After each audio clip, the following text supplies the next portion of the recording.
Buen día, gracias por estar acá, por venir a esta charla sobre desarrollos sustentables y gobiernos de ciudades y gobiernos inteligentes. Gracias a la organización por permitirnos este espacio. Gracias una vez más a todos los que están acá. Gracias a Lucas, quien va a dar la segunda parte de la charla. El objetivo es hablar un poco sobre cómo desarrollar ciudades de forma sustentable y gobiernos, sobre todo él sabe mucho de cómo apoyar con tecnología a los gobiernos, Lucas está en ese tema. Pero la idea de hoy es no hablar de teoría, sino tratar de hablar de aplicación, de llevarlo a la práctica, cómo podemos nuestros conocimientos, nuestra labor, lo que hacemos desde la Universidad de Buenos Aires, desde la Fundación de la Sociedad para la Información de las Américas, que preside Lucas, trabajamos en forma conjunta. ¿Qué propuestas podemos hacer? ¿Cómo podemos trabajar conjuntamente con municipios, ciudades en Argentina, en América Latina, para poder mejorar y lograr esto que mencionamos acá, el desarrollo sustentable de nuestras ciudades y poder vivir en definitiva mejor? Pero para poder entender de qué hablamos, tenemos que hacer algunas descripciones de cómo es este paradigma urbano en el cual vivimos actualmente. Podríamos hablar muchísimas cosas, pero yo quise apoyarme en estas cuatro, que son la huella urbana, el desarrollo económico, el tema de las megaciudades y obviamente el problema de desigualdad y fragmentación social que nuestras ciudades padecen. Vamos a ver rápidamente uno por uno de estos temas. El tema de la huella urbana tiene que ver con un dato que ustedes conocen, que es que el 56% de los habitantes del mundo vivimos en ciudades. Somos más de 8.000 millones, es decir que más de 4.000 millones de personas viven en ciudades. Eso se divide en forma muy desigual a través del mundo, porque hay lugares donde la población urbana es mucho menor, en muchos lugares de África, por ejemplo, y hay lugares donde la población urbana es enorme. En Europa, en Estados Unidos, en América Latina, supera el 80%. En la Argentina, el 92% vive en ciudades. Pero acá el fenómeno hay que marcarlo desde el punto de vista de que todos los días, hoy, mañana, pasado, se van a sumar 200.000 personas más a vivir en ciudades. Ese es el dato destacable. Es un fenómeno que no se detiene, que va creciendo, que es cada vez mayor. Y eso va generando, desde el año 2000 para acá, una huella urbana enorme. Se estima que la población entre el año 2000 y el año 2030 se va a duplicar en las ciudades, mientras que la superficie ocupada por las ciudades se va a triplicar. ¿Qué significa esto? Mayores costos para llevar los servicios, para transportarnos, para la movilidad, para la energía.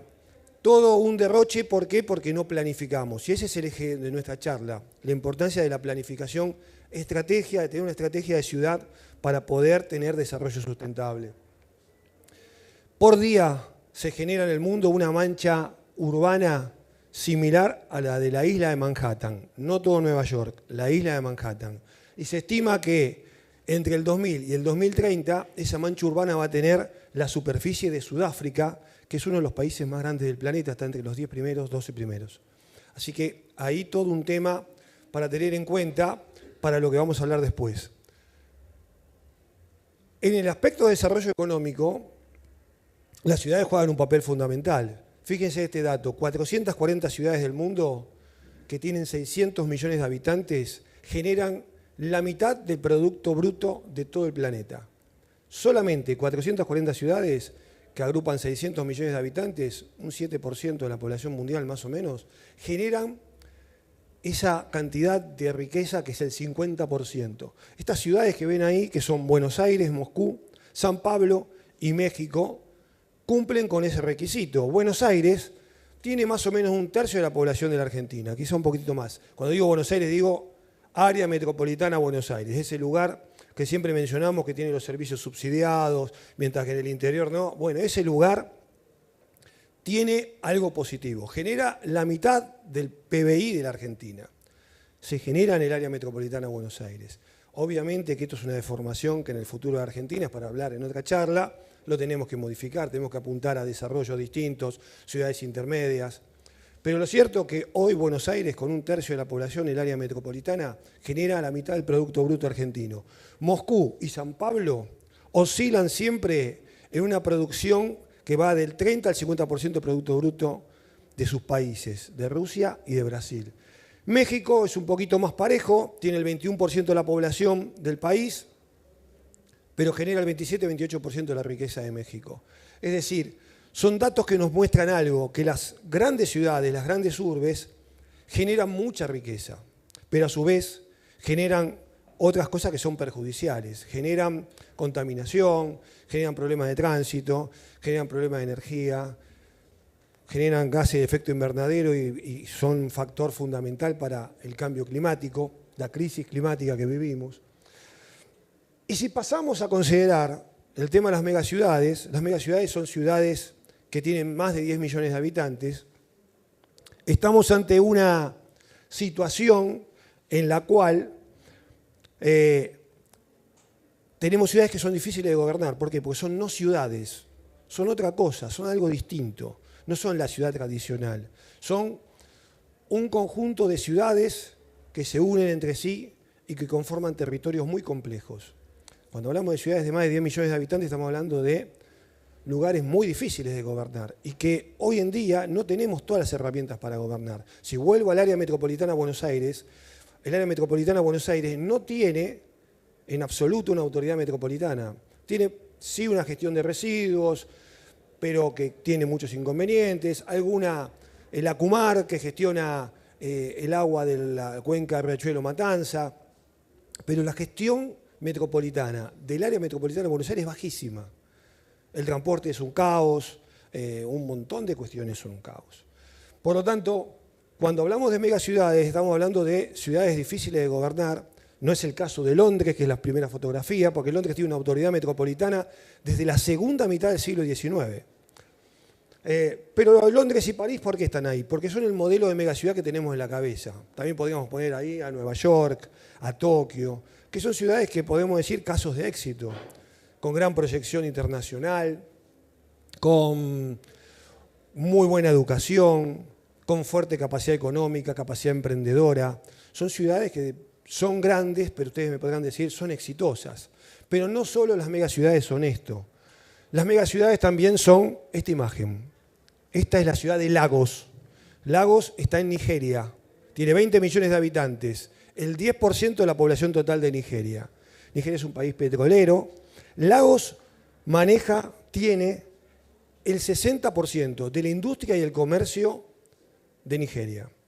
Si Lagos fuera una ciudad-estado, sería la quinta potencia económica de África. Solamente la ciudad de Lagos. Lagos, dije, tiene 20 millones de habitantes. En el año 1900 tenía 39.000. Se estima que es una de las futuras gigaciudades, porque para el 2050 va a superar los 40 millones de habitantes. Y para el 2100, la mayoría de los que están acá lo van a ver seguramente, para el 2100 lo que va a pasar, 88 millones de habitantes. Miren lo que es ahora, imaginemos lo que va a ser Lagos en el futuro. ¿Qué nos presenta Lagos, más allá de la riqueza que genera? Nos presenta esto, desigualdad y fragmentación social. No tenemos que ir a Lagos para detectar esto. Tenemos mucha desigualdad y fragmentación social en las ciudades latinoamericanas. México, San Pablo, Buenos Aires, Bogotá, Lima, son megaciudades que son ejemplo de problemática de desigualdad y fragmentación social, donde conviven tras rejas un montón que tienen mucho dinero, pocos que tienen mucho dinero, y ahí alrededor gente que vive en barrios vulnerables que presta servicios a esos barrios que tienen dinero. Una fragmentación social que se fue acrecentando desde la década del 70 para acá en América Latina, y también ese fenómeno lo sufrió la Argentina. Esto es un diagnóstico rápido de por dónde pasa el paradigma urbano hoy. Y nosotros estamos acá para tratar de expresar algunas soluciones o algunos caminos o algunas cuestiones para pensar juntos. Y la primera que quiero traerles en este mediodía es este modelo que generamos en el Centro de Ciudades Inteligentes de la Facultad de Ciencias Económicas de la Universidad de Buenos Aires. Recién tuve el placer de escuchar, bueno, acá estoy con otro graduado de la UBA, acá estoy viendo a Rafa Beljanovich, otro graduado de la UBA, bueno, Leli, muchos graduados de la UBA. Cuando Juan Corbalán habló de su educación pública desde el Jardín de Infantes, habló de la UBA sobre el final, me emocionó que hayan aplaudido la UBA como la aplaudieron.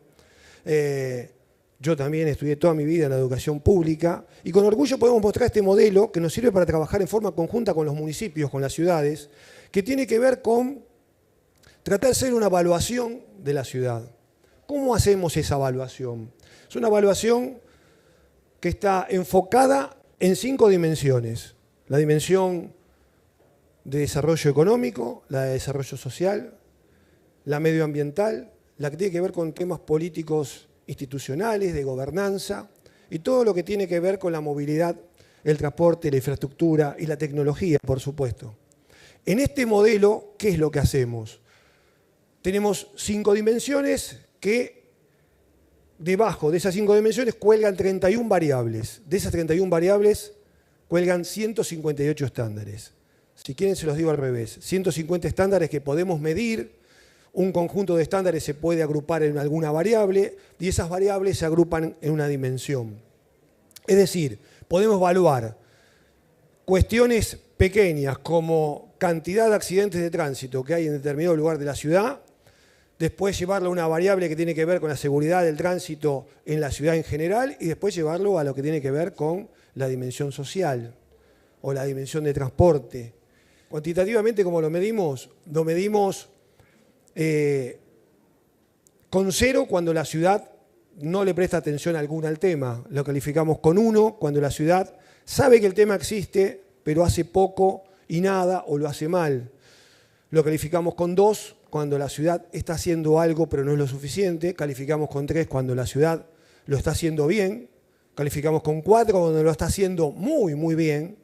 Y calificamos con 5 cuando la ciudad está alcanzando en ese estándar o en esa variable parámetros internacionales. Por supuesto que cuando hemos trabajado con estas cuestiones nos hemos encontrado con que es difícil encontrar un 5 en la calificación de los estándares. ¿Cómo lo hacemos esto? Miren, hay un doble formato. Nosotros lo trabajamos con el gobierno local. Nos juntamos con el gobierno local, buscamos información y podemos ir calificando cada uno de los 158 estándares, los que nos va a llevar a la calificación de cada variable, de las 31, después de cada dimensión. Y una calificación global. En ese sentido, vamos a tener un resultado que puede variar si nosotros hacemos encuesta de percepción con los ciudadanos.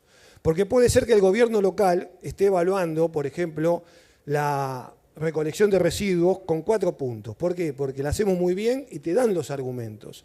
Ahora, cuando haces la cuenta de percepción y hablas con la gente, le preguntás a la gente y la gente te dice, no, yo lo califico con 2, porque a mí me siguen pasando a sacar la basura una vez por semana. ¿Qué nos permite ver eso? Las brechas que hay entre la percepción que tiene la gente de un estándar, de una variable o de una dimensión respecto a lo que el gobierno local está observando o está viviendo. Eso permite establecer lugares para achicar la brecha. Es decir, ¿qué estamos haciendo y en qué podemos mejorar? ¿Cómo podemos llegar a cubrir la satisfacción que me está pidiendo el vecino de la ciudad? Ahora, nosotros, como centro de estudios de la facultad, podemos hacer este trabajo si un municipio, una ciudad nos lo pide, trabajamos conjuntamente, y determinamos cómo están los distintos estándares que, a partir de nuestro modelo, cómo están los estándares que tiene esa ciudad. Pero también nosotros podemos hacer el trabajo por nosotros mismos buscando información, entrevistando a funcionarios, buscando información en la página web, buscando información en distintos documentos que haya respecto a la ciudad.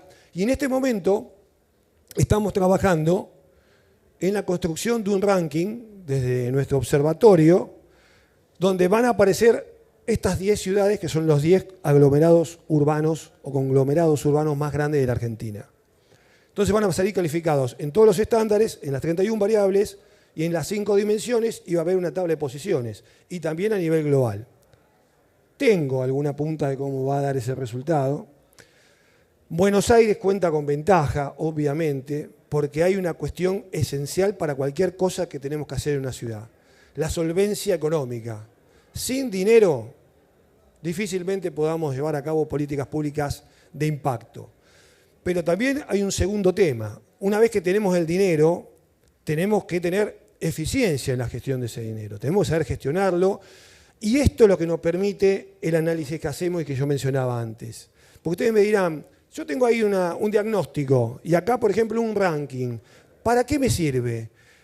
Para saber cómo estamos y cuáles son mis prioridades. Porque en definitiva se trata de construir políticas públicas, de innovar, de gestionar, de hacer las cosas mejor para que la gente viva mejor. Entonces nosotros vamos a ir en búsqueda de esto, de cumplir con estas buenas prácticas que ven ahí. Nosotros hicimos un trabajo comparativo entre casos de éxito a nivel global. Surge de la tesis doctoral que originalmente hice yo hace unos cuantos años. Si quieren lo pueden asimilar con ir en búsqueda de la nueva Agenda Urbana Hábitat 3. O podemos ir a estos 40 buenas prácticas. Ahora, yo hago un diagnóstico de mi ciudad y voy a ir a buscar todas las 40 buenas prácticas. ¿Voy a cumplir con todo eso? Es imposible. Yo, como tengo recursos escasos, sea la ciudad que sea, aunque sea Londres, París, Nueva York o Tokio, tengo que determinar, a partir del diagnóstico, el estudio que hice, la evaluación que mostré anteriormente, cuáles son mis prioridades y en dónde tendría que poner mis recursos y acento yo para trabajar más y apuntar a alguna de esas buenas prácticas. Cuando trabajamos con el municipio de San Miguel, por ejemplo, del Gran Buenos Aires, cuando trabajamos con el Consejo Deliberante de Tigre, en el Gran Buenos Aires, cuando trabajamos con la ciudad de Asunción, capital de Paraguay, hicimos este diagnóstico y ¿a dónde nos termina enviando la búsqueda? A trabajar sobre lo que tiene que ver con buenas prácticas en el área social. Generalmente tienen que ver con que tenemos problemas con la educación, la cultura, la salud, la seguridad. Entonces los recursos tenemos que volcarlos ahí. Generalmente va por ese lado, por supuesto que muchas veces también movilidad es un aspecto fuerte, pero también hay que atender las cuestiones de desarrollo económico, porque si desarrollamos económicamente, armamos el ecosistema emprendedor, atraemos inversiones, atraemos y generamos un polo de economía del conocimiento, vamos a generar empleo de más calidad, y eso va a mejorar también la situación social. Esa es la situación a la cual queremos arribar. Un diagnóstico claro, trabajado en forma conjunta entre la universidad y la ciudad para poder determinar una evaluación cuantitativa y cualitativa y a partir de ahí ver cuáles son nuestras prioridades de trabajo y apuntar hacia estas buenas prácticas. A todas no, a las que nos convenga a nosotros como ciudad porque son la mayor urgencia. Ustedes saben bien que la ciudad hoy en día, el gobierno local, el municipio, es la primera cara para atender al ciudadano. El ciudadano no va a protestarle al gobernador de la provincia aunque la seguridad dependa de la provincia. Le va a ir a protestar al intendente, al concejal, al funcionario municipal. Entonces, la cuestión hay que tomarla a cargo de uno. Uno puede decir, anda a hablar con el gobernador. Eso ya está comprobado que eso no se puede hacer. Por lo tanto, el desafío que tenemos es ese. Ahora bien, y para terminar y darle paso a Lucas, tenemos una herramienta fundamental para llevar adelante todo esto, que son los aportes que la tecnología nos hace. El concepto de ciudad inteligente, territorio inteligente, originalmente tuvo una idea vinculada a la utopía urbano-tecnológica, que con la tecnología vamos a solucionar todo. Pero en realidad no es así. Recién lo decía Juan Corbalán en la charla que dio sobre inteligencia artificial. La dimensión humana juega un papel fundamental. Siempre tiene que estar el contrapeso del humano. Pero tenemos un montón de herramientas que son útiles para mejorar la gestión de nuestras ciudades y para mejorar la calidad de vida de nuestros vecinos. Big Data nos puede ayudar a resolver un montón de cuestiones vinculadas al tránsito, a la movilidad. La inteligencia artificial, ya estamos hablando de gemelos digitales que pueden predecir cómo podemos planificar una ciudad de acá a 1 año, 5 años, 10 años. Y un montón de tecnología como Lucas maneja y lo hace muy bien en varios municipios de la Argentina, nos pueden ayudar a gobernar mejor, tener un gobierno más inteligente y tener una ciudad que apunte a ser más ágil, apunte a ser más innovadora, apunte a ser más dinámica, innovadora y fundamentalmente resiliente a partir de la participación ciudadana y de tener más y más democracia en estas ciudades. Con esto les agradezco mucho y le doy la palabra a Lucas. Gracias.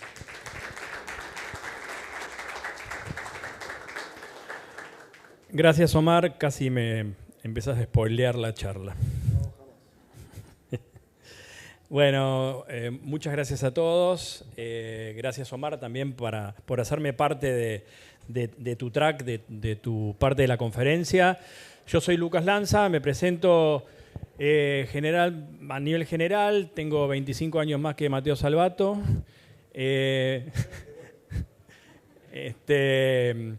Desde hace muchos años trabajo las nuevas tecnologías apuntadas al sector público. Desde hace 15 años dirijo una empresa que se llama Smart City Public Eye.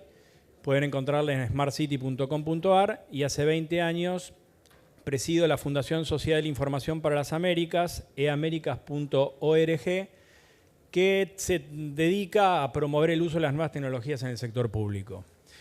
Tuve mi parte de funcionario público.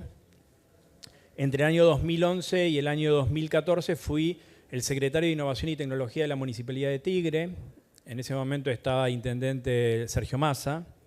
Y ahí me tocó trabajar transversalmente las nuevas tecnologías en todas las áreas municipales, cosa que para mí fue como un máster, después de haber ido a la ORT como Mateo y a la UBA como Omar. Me parece importante definir el marco en el cual yo me voy a referir a las ciudades inteligentes, porque el concepto Smart City es un concepto extremadamente amplio y para mí muy pretencioso. Es decir, en primer lugar, uno nunca llega a ser Smart City, porque es un proceso, es algo que siempre van a haber nuevas tecnologías, nuevos desafíos, nuevos problemas, nuevas necesidades, y además que es inteligente, ¿no? Es como decir, ciudad feliz, ¿no? Bueno, hasta que en todos nos seamos felices, bueno, es bastante complejo y además porque el concepto de ciudades inteligentes, no importa dónde empezó, después ese mismo concepto fue adaptándose en los diferentes saberes, especialidades, temáticas, ¿no? Entonces, quienes trabajan en el urbanismo utilizan el término Smart City para referirse a lo que ellos hacen, y en cada una de las disciplinas también se puede utilizar, como recién claramente lo dijo Omar, ¿no? Para poder llegar realmente a ser una ciudad inteligente, tenemos que tener incorporados todos los aspectos. Pero como yo de todos esos aspectos no sé, voy a hablar más asociado a lo que tiene que ver con el impacto de la tecnología. Y otra cosa que me parece también importante, y lo estamos viendo acá, es que el concepto de Smart City es un título, una marca, un traccionador de políticas públicas, ¿no? Esta es una de las tantas referencias que uno puede tener, que a mí me parece interesante, el BID en 2016, que conceptualiza un poco las ciudades inteligentes, pero como yo decía recién, me voy a referir a ciudades inteligentes desde la perspectiva de la industria, que voy a hablar de la tecnología, y de la perspectiva de las políticas públicas, ¿no? Que es lo que más me gusta. Y cuando hablamos de las políticas públicas, fíjense que no con el término Smart City, pero sí traccionados por las nuevas tecnologías, desde hace muchos años venimos hablando de esto. En los años 90 hablábamos de modernización del Estado. Recién empezaban las nuevas tecnologías, la digitalización de los procesos a incorporarse en el sector público, al menos, por ejemplo, en los Estados Unidos. Al Gore, el vicepresidente de los Estados Unidos, hablaba puntualmente de esto, disminuir el Estado y hacerlo más eficiente con estas nuevas herramientas tecnológicas. Después de ahí empezamos a hablar justamente en los procesos de informatización y le llamamos gobierno electrónico. Nosotros hoy pensamos gobierno electrónico es electrónico, ¿no? Parece como vintage el término, pero bueno, en los años 90 hablábamos de gobierno electrónico y les voy a decir que se sigue hablando mucho de gobierno electrónico. Más adelante, cuando empezó a surgir Internet de una manera más masiva, empezamos a hablar de las ciudades digitales, porque ya teníamos la posibilidad de conectarnos. Y de nuevo, son términos que fueron apareciendo en nuestras políticas públicas y fueron generando espacios en la administración para trabajar estos temas, ¿no? Cuando empezaron a aparecer las redes sociales, empezamos a hablar de gobierno 2.0, en donde empezaba a haber un feedback con las personas, ¿no? Las redes sociales o la posibilidad de que todos tengamos un dispositivo o capacidad de Internet permitía o se aspiraba de alguna manera a generar este proceso de feedback. Y también con Obama, ¿se acuerdan que él generó el proyecto de Open Government?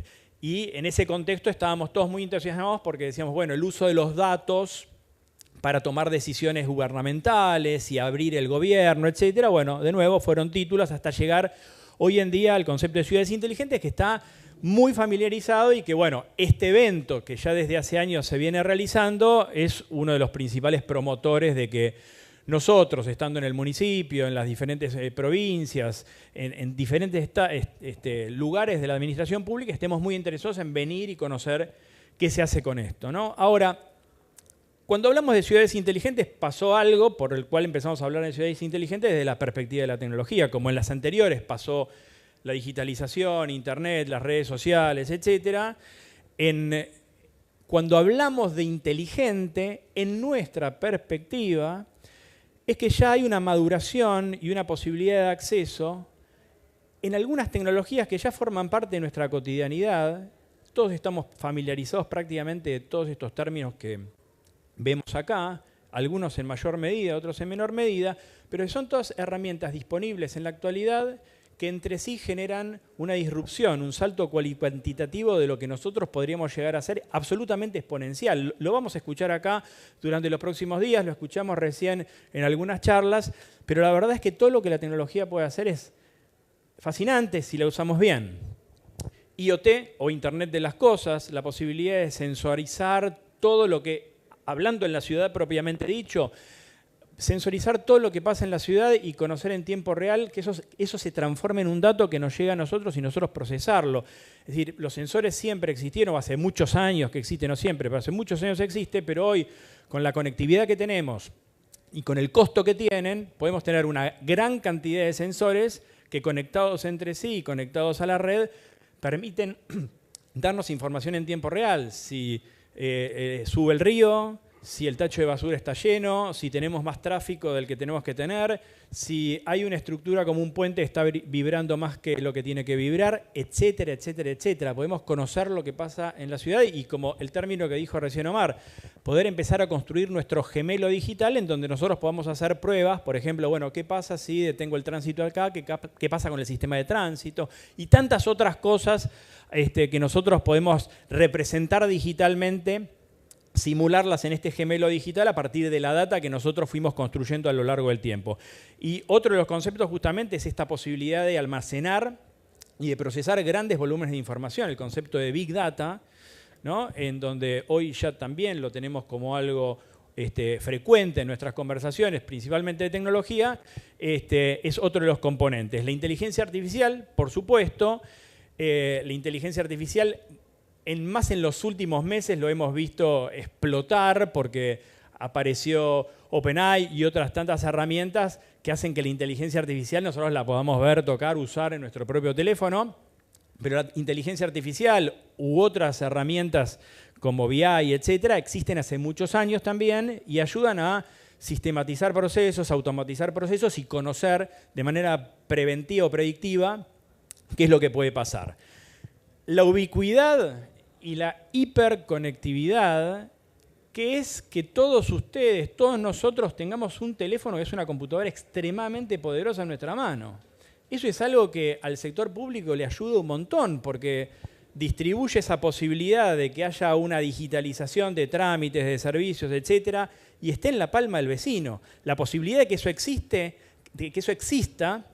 hace que todo eso sea una realidad, no solamente para ver lo que pasa en la ciudad, sino la interacción que podamos tener con los vecinos, etcétera, etcétera. Y después blockchain, que podemos decir que va a ser una tecnología que va a hacer que todos estos procesos estén cuidados desde la perspectiva de la protección de la información y de la veracidad de la información, etcétera. Probablemente sea de los términos menos conocidos en este contexto, pero es uno de los que para nosotros son estos los componentes que permiten hablar de una Smart City. Fíjense en el concepto de IoT, la cantidad de cosas que nosotros podemos saber de la ciudad en tiempo real. Esto está como medio achatado, ¿no? Pero esta información nosotros la podemos encontrar en un montón de lugares. Estos son redes de sensores que nosotros tenemos ya integrado a una plataforma que trabaja con municipios y que, bueno, obviamente en algunos casos funciona, en algunos casos no se utiliza, pero todo esto es lo que uno puede hacer con la tecnología en una ciudad.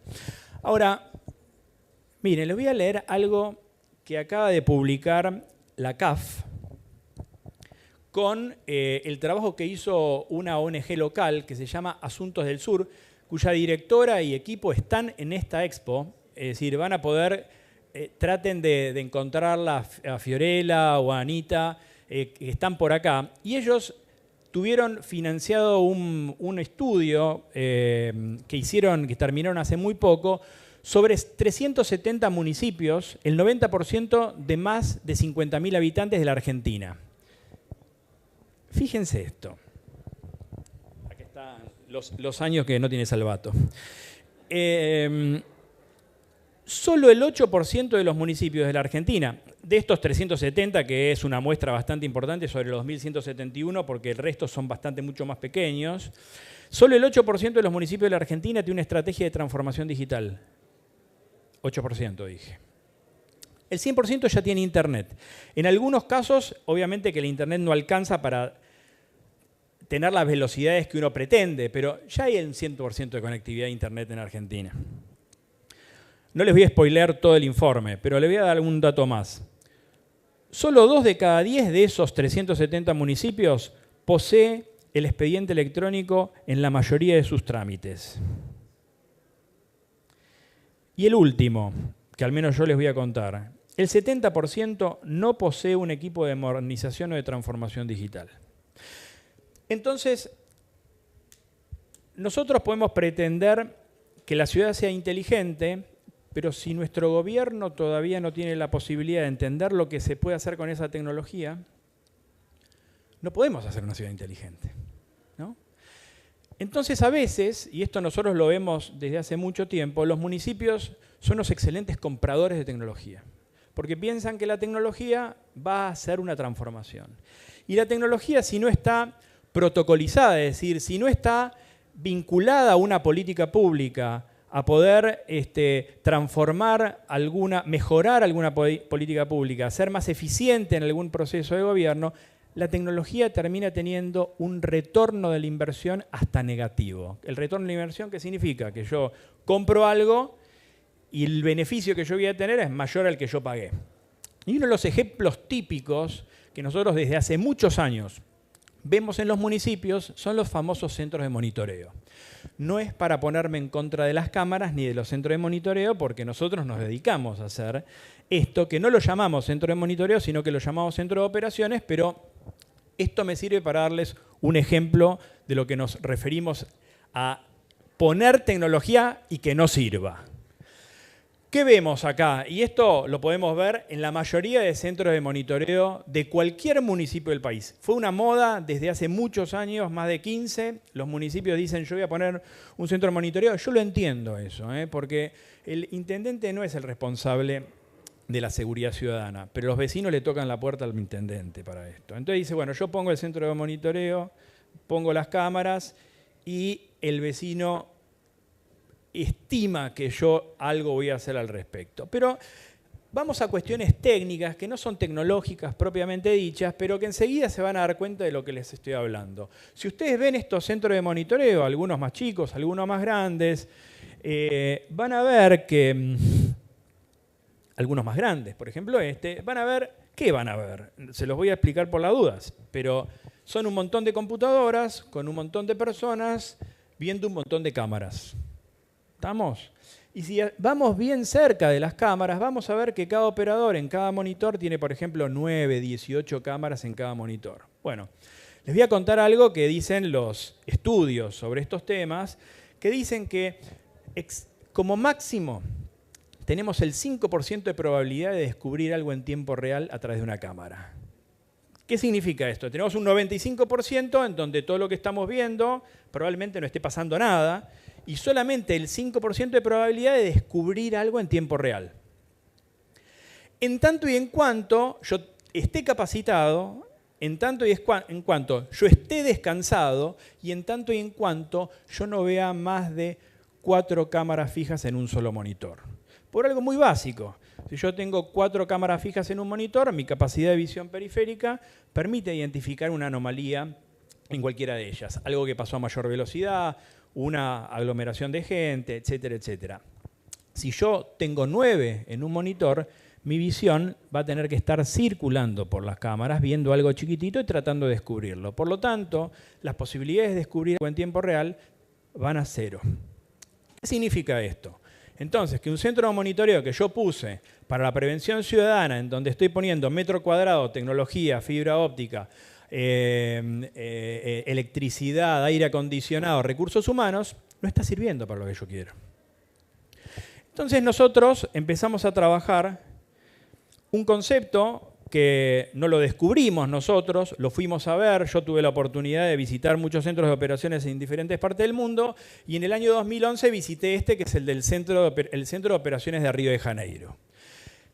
Cuando yo lo visité, recién se está inaugurando, todavía no habían sido las Olimpiadas, todavía no había sido el Mundial de Fútbol, todavía no había sido la reunión del G20.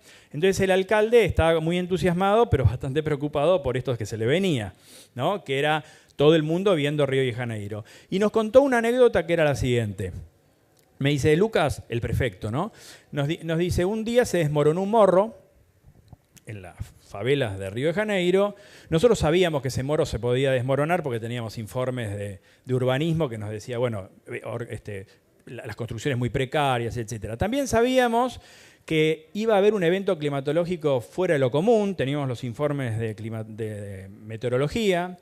Sabíamos que habían calles cortadas porque nosotros mismos autorizamos que se corten las calles en diferentes lugares de la ciudad. Sabíamos que era hora pico. Sabíamos que nuestros recursos estaban desplegados en la ciudad de determinada manera, que algunos funcionaban, otros no funcionaban. Ahora, yo me saqué un 4 en la CUDA, en ir a ayudar en ese proceso. Casi me votan, dice, ¿no? Hubiese estado muy bueno que toda esa información que yo tenía hubiese estado en el mismo lugar, ¿no? Y es ahí en donde se empieza a cambiar el concepto de centro de monitoreo a centro de operaciones. Y este es un recurso que funcionó muy bien en las ciudades y principalmente en la mayoría de los más de 18.000 municipios que tiene Latinoamérica, porque de nuevo, el intendente no es el responsable de la seguridad ciudadana, pero sí es el responsable de lo que va pasando en la ciudad. Es como si fuese un director de orquesta en donde tiene que interactuar con la policía, con los bomberos, con las ambulancias, con control urbano, con defensa civil, con tránsito y transporte. Es decir, y además es si quieren, el gobierno local es el que tiene que auditar, controlar y hacer que funcione bien algo que nos llega siempre a la factura, ABL, alumbrado, barrido y limpieza. Mínimo, ¿no? Bueno, muchos municipios ahora últimamente me están diciendo, Lucas, tenemos que volver a controlar ABL. Le digo, ¿por qué? ¿No era lo que siempre hacías? No, porque yo recibía muchos subsidios, entonces estaba enfocado en hacer puentes, viaductos, plazas, pero ahora no hay plata. Entonces, ese no es más el incentivo que yo puedo plantear frente a los ciudadanos, entonces tengo que volver a tener un buen ABL, una buena alumbrado, barrio y limpieza. Entonces lo que nosotros empezamos a trabajar fue este concepto de centro de operaciones, en donde ya no solo... una cosa interesante que les quiero mostrar de lo anterior, y esto yo creo que hay algunos funcionarios en este espacio, y lo interesante que nos contaba el prefecto es lo siguiente. Nosotros tenemos un montón de información de la ciudad. Las cámaras son una de las tantas fuentes de información que nosotros tenemos, que de hecho son las más caras que hay. Pero tenemos un montón de otras. Tenemos, no sé, el Crónica Carioca, ¿no? Que siempre está con la cámara en algún lugar y nos da información. Bueno, Crónica Carioca tiene que estar en nuestro video wall. tenemos que tener los mapas con la ubicación de todos los recursos que nosotros tenemos que ver lo que dicen las personas en las redes sociales, tenemos que tener mapas con lo que está pasando el clima. Entonces, el primer cambio que nosotros vimos en este centro de operaciones muy interesante es que ya no veíamos cámaras de videovigilancia. También veíamos información, toda la información en plataformas que integraban una información con otra. Y después lo que veíamos es que los recursos humanos, que en particular lo que no me gustaban es que estaban con esos overol blancos que parecían, no sé, parecían que estaban por pintar el centro de operaciones. 5 minutos, ya me voy a apurar. Estaban ellos ahí para trabajar colaborativamente para resolver los problemas, ¿no? Porque cuando llega un problema es multicausal, multidimensional, tengo que coordinar, entonces ya no es más un centro de monitoreo y pasar a ser un centro de operaciones. Este es uno de los recursos que nosotros estamos promoviendo dentro de los municipios, en donde decimos, señores, la tecnología está, hagamos un plan con la tecnología, trabajemos con nuestros recursos humanos y pensemos la oportunidad de dejar de invertir solamente en la compra de tecnología y unificarla de una manera más inteligente. No me queda mucho tiempo. Estos son algunos centros de operaciones que nosotros hicimos. Este es el de Tigre. Yo estaba en la gestión cuando tuve que diseñar y implementar este centro de operación. Este es otro que le hicimos en La Matanza, etc. Y hay varias cosas de futuro que le podemos contar. Pero hay una que está por venir y seguramente nosotros, de la misma manera que en Tigre lanzamos la primer flota de drones en el año 2012, y esto lo pueden después googlear y ver, que fue extremadamente útil para la gestión, no solamente para la seguridad, sino para el control urbano a nivel general. Nosotros hoy estamos trabajando con una tecnología que hace muy poco tiempo fue aprobada por la Comunidad Europea y por el gobierno de los Estados Unidos, que es un factor muy importante, sus organismos específicamente desarrollados para esto, que son los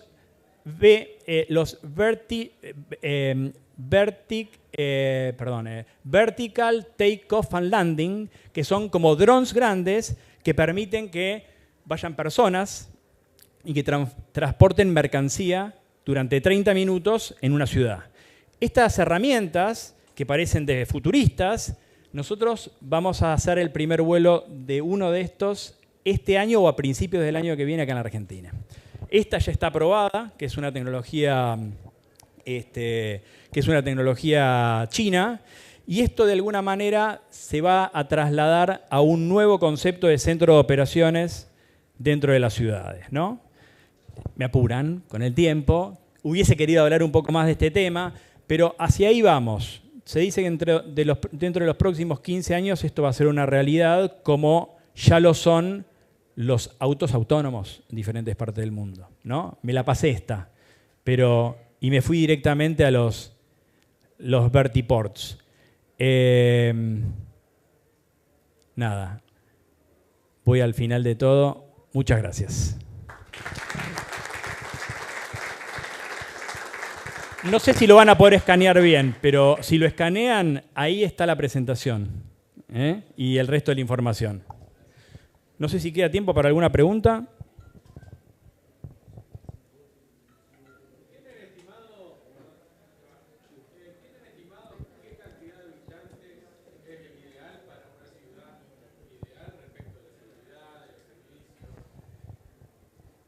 Yo ese dato no lo tengo y creo que todas las ciudades son distintas y todas las ciudades deberían apuntar a ser seguras e inteligentes. No importa la cantidad de habitantes que tengan. Respecto a lo que decís, obviamente que las ciudades que yo mostré como ejemplo antes no son el modelo de ciudad que tenemos que tener. Donde más funciona eficientemente las ciudades en muchos lugares de Europa, que son ciudades de nivel intermedio, 2, 3 millones de habitantes. Una vez que empezás a superar esas cantidades y se van juntando una ciudad con la otra y se van constituyendo territorios inteligentes o no inteligentes, problemáticos, es donde se agrava la cuestión. Yo lo mencioné al pasar, en la Argentina lo recomendable es que tengamos ciudades intermedias, más chicas, de entre 200.000, 300.000, 400.000 habitantes y menos áreas metropolitanas de Buenos Aires. Lamentablemente eso no lo tenemos aún. Hay algunos datos en el censo 2022 que si ustedes miran, creció menos el área metropolitana de Buenos Aires en población y algunas ciudades intermedias de la Argentina crecieron más. Ese es un buen dato, pero tendría que ser parte de un plan. Tendría que haber polos tecnológicos donde estén relacionados empresa privada, gobierno local y universidad. El ejemplo que generalmente se menciona es el de Tandil. Tandil es una ciudad que no debe superar las 150.000 habitantes y que está teniendo un crecimiento importante a partir de un polo tecnológico con empresas privadas, con el gobierno local, con la Universidad Nacional del Centro, con la provincia de Buenos Aires, que conformaron un ecosistema virtuoso que sumado al turismo ha generado un crecimiento de la ciudad interesante y un lugar agradable para vivir. Muchos de Buenos Aires se van a vivir allá, porque aparte se genera empleo bueno y de calidad. Pero eso es una meta a alcanzar, hay que trabajar por eso de cara al futuro. Bueno, terminamos a punto. Muchísimas gracias.